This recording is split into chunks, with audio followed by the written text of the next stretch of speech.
Good morning students. BA द्वितीय वर्ष के सेकंड पेपर मानव भूगोल के अंतर्गत आज जो हम टॉपिक स्टार्ट करेंगे वो है विश्व की जनजातियों के बारे में। यानी हमारे विश्व में विभिन्न प्रकार की जनजातियां निवास करती हैं, उन सभी जनजातियों के बारे में हम अध्ययन करेंगे। ये जो जनजातियां हैं वो विश्व के ऐसे क्षेत्रों में पाई जाती हैं जो जलवायविक दृष्टि से थोड़ी विषम परिस्थितियां रखती हैं। इन जनजातियों के द्वारा उस पर्यावरण के साथ में अनुकूलन स्थापित करके समायोजन किया जाता है। जनजातियों के अंतर्गत आज हम जिस जनजाति के बारे में पढ़ेंगे वो है एस्किमो जनजाति। जैसा आपने नाम पहले भी सुना होगा, कुछ आपने एस्किमो जनजाति के बारे में पहले भी पढ़ रखा होगा। नॉर्मली अगर हम बात करते हैं तो एस्किमो जनजाति ठंडे क्षेत्रों में रहती है, ध्रुवीय क्षेत्रों में। तो इसके अंतर्गत हम बात करेंगे कि एस्किमो जनजाति कहाँ रहती है, क्या इनका रहन सहन है, कैसे भोजन का खाने में प्रयोग करते हैं, किस प्रकार के वस्त्र पहनते हैं, कौन कौन से आर्थिक क्रियाकलाप करते हैं, सामाजिक ढांचा क्या है इनका, इन सभी चीज़ों के बारे में हम इसके अंतर्गत पढ़ेंगे। सबसे पहले तो हम बात करते हैं कि एस्किमो जनजाति है क्या। नॉर्मली एस्किमो जो शब्द होता है उसका अर्थ होता है कच्चा मांस खाने वाला। यानी ये प्रजाति अपने भोजन में कच्चे मांस को शामिल करती है। इनकी पूरी जो अर्थव्यवस्था है जीवन की वो मुख्य रूप से शिकार करने आखिर से ही संबंधित है। ये मुख्य रूप से जनजाति जो है वो मंगोल जनजाति से संबंधित है। यानी जो मंगोल प्रजाति है उसके अंतर्गत हम इसको शामिल करते हैं। आखेट, मछली पकड़ना, ये सभी कार्य ये प्रमुख रूप से करते हैं। और जैसा कि मैंने बताया कि ये जब सर्दी वाले क्षेत्रों में रहते हैं तो वहाँ पे कठोर वातावरण है, आर्थिक क्रियाएं भी काफ़ी कम देखने को मिलती हैं। तो ऐसी विपरीत परिस्थितियों में जो ये हैं अपना जीवन यापन करते हैं। एस्किमो के अंतर्गत सबसे पहले हम बात करते हैं इनके निवास क्षेत्रों के बारे में, यानी ये विश्व में किन स्थानों पर रहती हैं। एस्किमो जनजाति जो है वो मुख्य रूप से उत्तरी ध्रुवीय क्षेत्र के चारों ओर ग्रीनलैंड से लेकर पश्चिम में अलास्का और बेरिंग जलडमरू मध्य के पार साइबेरिया के उत्तरी पूर्वी चुकची प्रायद्वीप क्षेत्र तक एक पतली पट्टी में इनका निवास स्थान पाया जाता है। मुख्य रूप से ये जो क्षेत्र है वो कैसा है, टुंड्रा प्रदेश है। यहाँ पर क्या रहता है, हमेशा ज़्यादातर बर्फ़ रहती है और एकदम जो तापमान रहता है वहाँ पर 0 डिग्री सेल्सियस से भी नीचे रहता है। और इतनी कठोर जलवायु में लगभग 10,000 वर्षों से 10 लाख एस्किमो जो है वो यहाँ पर निवास कर रहे हैं। ये जो एस्किमो जनजाति है इसके भी जो अलग अलग उपजातियां हैं वो विश्व में अलग अलग स्थानों पर निवास करती हैं। जैसे कि जो टुंड्रा प्रदेश है, टुंड्रा प्रदेश के घुमक्कड़ नृजातीय समूह जो होते हैं, जो एस्किमो के समूह हैं, यानी वे एस्किमो जनजाति जो कि वहाँ पे टुंड्रा प्रदेश में रहती है और वो कैसी है, घुमक्कड़ जनजाति है, तो उसको हम बोलते हैं इन्यूट। यानी टुंड्रा प्रदेश में रहने वाले एस्किमोस को कहा जाता है इन्यूट। दूसरा हम बात करते हैं, ये जो इन्यूट है ये मुख्य रूप से रहते हैं अलास्का, कनाडा, ग्रीनलैंड और एल्यूशियन द्वीपों में, यानी जो ध्रुवीय क्षेत्र हैं जहाँ पे बर्फ रहती है।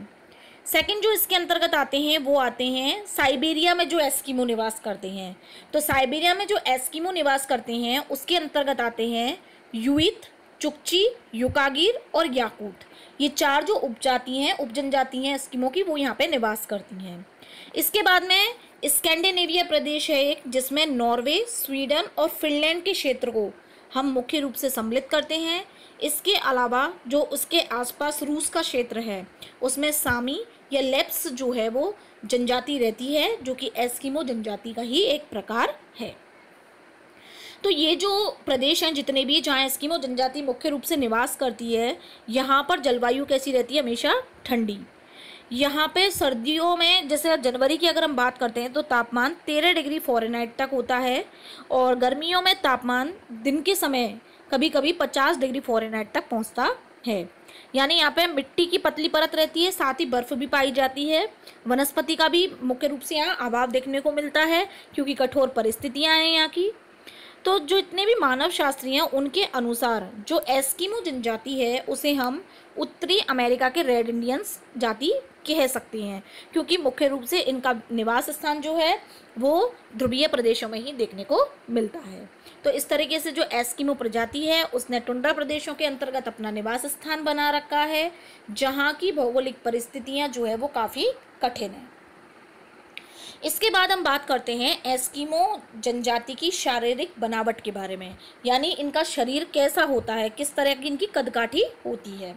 सबसे पहले बात करते हैं चेहरे की। इनका चेहरा कैसा होता है, सपाट होता है। इनकी त्वचा का रंग पीलापन लिए हुए थोड़ा भूरा होता है। इसके अलावा बाल काले और भद्दे होते हैं। इनका कद थोड़ा मंझला होता है। नाक चपटी होती है तथा आंखें गहरी होती हैं। आंखों का रंग कत्थई होता है और आंखें तिरछी होती हैं। इनका जो जबड़ा होता है वो भारी होता है तथा मुंह चौड़ा होता है। इनके दांत सफ़ेद होते हैं। शरीर से ये हष्टपुष्ट होते हैं और इनका स्वभाव बहुत ही सरल और हंसमुख प्रवृत्ति का होता है। ये जो लोग होते हैं ये मतलब जिनकी जो शारीरिक संरचना की अगर हम और बात करते हैं तो यहाँ जो स्त्रियाँ हैं और जो पुरुष हैं वो कड़े और सीधे होते हैं। ये लोग अपने बालों को नहीं कटवाते हैं और इनके बाल पूरी तरीके से काले होते हैं। स्त्रियां अपने बाल जो होती हैं उनको बांध करके रखती हैं और सजावट के लिए उनमें रंगीन फीता लेकर के आती हैं। एस्किमो लोग जो होते हैं उनको ना तो झूठ बोलना अच्छा लगता है, ना ही इन्हें चोरी करना आता है। मतलब इनका स्वभाव एकदम सरल है, एकदम निष्कपट है, मधुर है और हंसमुख प्रवृत्ति के हैं। इसके अलावा ये जो लोग हैं अपना जीवन यापन कर रहे हैं तो अन्य जितनी भी विश्व की जनजातियां हैं उनकी अपेक्षा इनका जो जीवन है वो थोड़ा कठिन है, यानी कठिन परिस्थितियों में रहते हैं। इसके अलावा इनमें स्थिरता, गंभीरता और विवेक बुद्धि भी देखने को मिलती है। तो ये हो गया मतलब जो एस्किमो जनजाति है किन क्षेत्रों में निवास कर रही है, इनका शारीरिक कद कैसा है, इनकी चारित्रिक विशेषताएं क्या हैं, एक नॉर्मल परिचय एस्किमो के बारे में। अब हम बात करते हैं एस्किमो के आर्थिक क्रियाकलापों के बारे में, यानी कि एस्किमो लोग जो हैं वो अपना जीवन यापन कैसे करते हैं, इतनी कठिन परिस्थितियों में वो कैसे रहते हैं। तो अपना जीवन यापन करने के लिए वो क्या करते हैं, शिकार करते हैं और शिकार करके ही जो है वो अपना भोजन प्राप्त करते हैं। ये शीतकाल में, ग्रीष्मकाल में दोनों ही समय में जो है वो शिकार करते हैं और विभिन्न विधियों के माध्यम से मछलियां पकड़ते हैं और उनका प्रयोग अपने भोजन के अंतर्गत करते हैं। नॉर्मली अगर हम बात करें तो इनका शिकार जो होता है वो दो तरह का होता है। दो तरह की शिकार में शीतकालीन शिकार होता है और एक बसंतकालीन होता है। इसके अलावा एक ग्रीष्मकालीन शिकार भी है, लेकिन इम्पोर्टेंट है दो, एक तो शीतकालीन आकेट और एक वसंतकालीन आकेट। सबसे पहले बात करते हैं शीतकालीन आकेट में। शीतकाल में जब ये सर्दी की ऋतुओं में एस्किमो लोग जब शिकार करते हैं तो ये क्या करते हैं, सील मछली का शिकार करते हैं। सील मछली का शिकार ये किस प्रकार से करते हैं, तो इसको करने का एक तरीका होता है, मतलब दो तरीके अपनाते हैं इसमें, एक तो माउपाक विधि और एक इतुरपाक विधि। इन दोनों विधियों के माध्यम से जो है ये एस्किमो लोग मछली का शिकार करते हैं। सबसे पहले हम बात करें तो माउपोक के बारे में बात करते हैं। जो माउपोक विधि है इसके अंतर्गत क्या होता है कि ये मछली को पकड़ने के लिए एक छिद्र बना देते हैं और मछलियाँ क्या करती हैं, ये छिद्र जो होता है, जैसे कि आपके सामने चित्र दिखाई दे रहा है, उस चित्र में इनकी जो शिकार करने की विधियाँ हैं वो दिखाई गई हैं। तो एस्किमो लोग क्या करते हैं कि जो सील मछली होती है उसके लिए बर्फ़ में एक हड्डी रखते हैं। हड्डी रखने के बाद में बर्फ़ का एक छेद होता है जिसके अंतर्गत वो सील मछली सांस लेने के लिए आती है। जैसे ही सांस लेने के लिए आती है तो उसमें वहाँ पे हड्डी रखी होती है, हड्डी को वो सील मछली हिला देती है।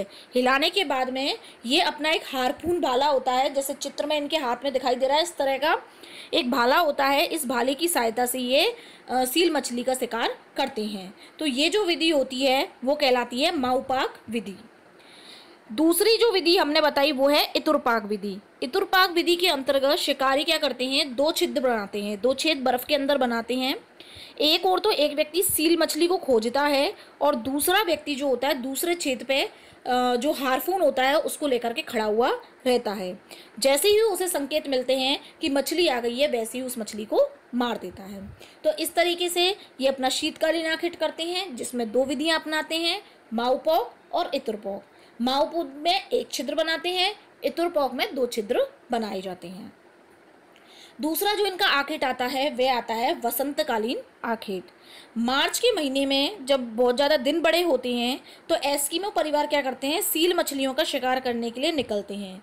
ऐसे में क्या होता है, जो सील मछलियाँ होती हैं वो धूप सेकने के लिए या सांस लेने के लिए समुद्री सतह पर ऊपर आने लगती हैं। धीरे धीरे समुद्री सतह पर आती हैं। समुद्री सतह पर आती हैं तो ये क्या करते हैं, एस्किमो लोगों के द्वारा फिर सील मछली का उसका शिकार ये कर लेते हैं। तो इस विधि, इसको कहते हैं, इस आखेट को हम वसंतकालीन आखेट। एस्किमो जनजाति क्या जो होती है वो शिकारी कुत्तों के साथ भी सील मछलियों का शिकार करती है। इसके अलावा ये वसंत काल में ही कैरिबो और कस्तूरी बैल का शिकार भी करते हैं। इसके अलावा ये अपने शिकार में क्याक नामक एक नाव होती है उसका प्रयोग करते हैं। इनका अध्ययन हम विस्तृत रूप से उनके यंत्र और उपकरण के अंतर्गत करेंगे। इसके अलावा जो वसंतकालीन आखेट है उसके अंतर्गत जो इनके द्वारा शिकार किया जाता है उसको हम बोलते हैं उतोक, जो कुत्तों की सहायता से और जो बरसिंगा की सहायता से ये करते हैं। तो एस्किमो लोगों के द्वारा जो वसंत ऋतु में सील मछली का शिकार होता है उसको हम बोलते हैं उतोक। इसमें क्या होता है, ये 12 सिंगा के जो सींग होते हैं उससे बने हुए धनुष का भी प्रयोग करते हैं। तो इस तरीके से वसंतकालीन आखेट हो गया, वो तो हो गया उतोक, और जो शीतकालीन आखेट होता है उसमें 2 विधि अपनाई जाती हैं, माओपोक और इतरपोक।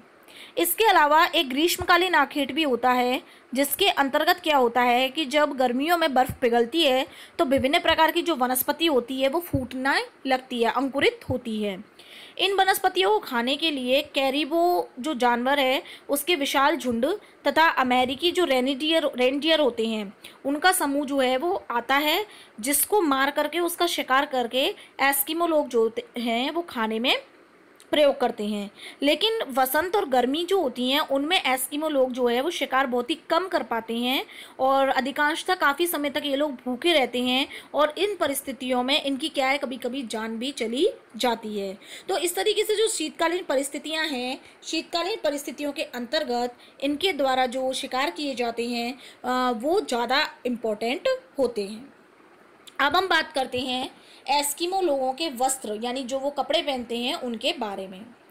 तो एस्किमो लोग जो होते हैं वो गर्मियों के अंतर्गत खाल से, मतलब आखेट जो करते हैं, शिकार करते हैं, उसकी खाल से जो उन्हें खाल प्राप्त होती है उससे अपने कपड़े बनाते हैं।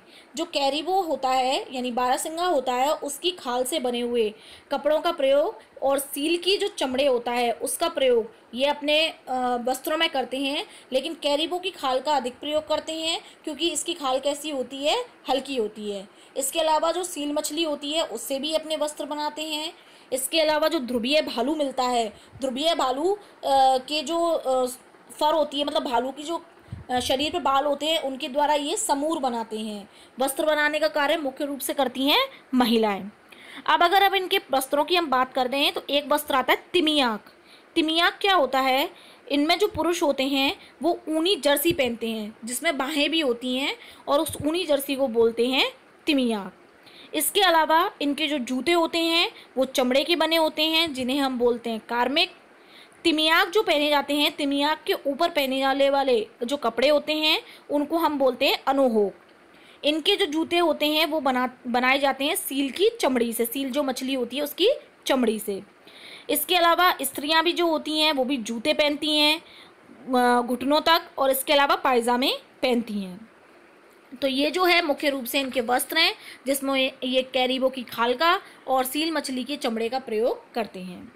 अब हम बात करते हैं एस्किमो लोगों के भोजन के बारे में।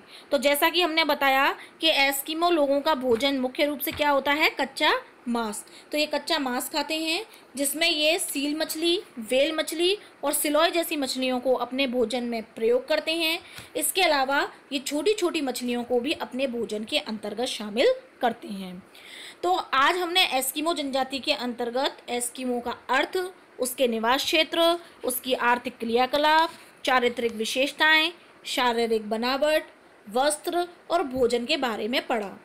एस्किमो जनजाति के बारे में जो अन्य तथ्य हैं उनके बारे में अध्ययन हम अपने नेक्स्ट लेक्चर में करेंगे।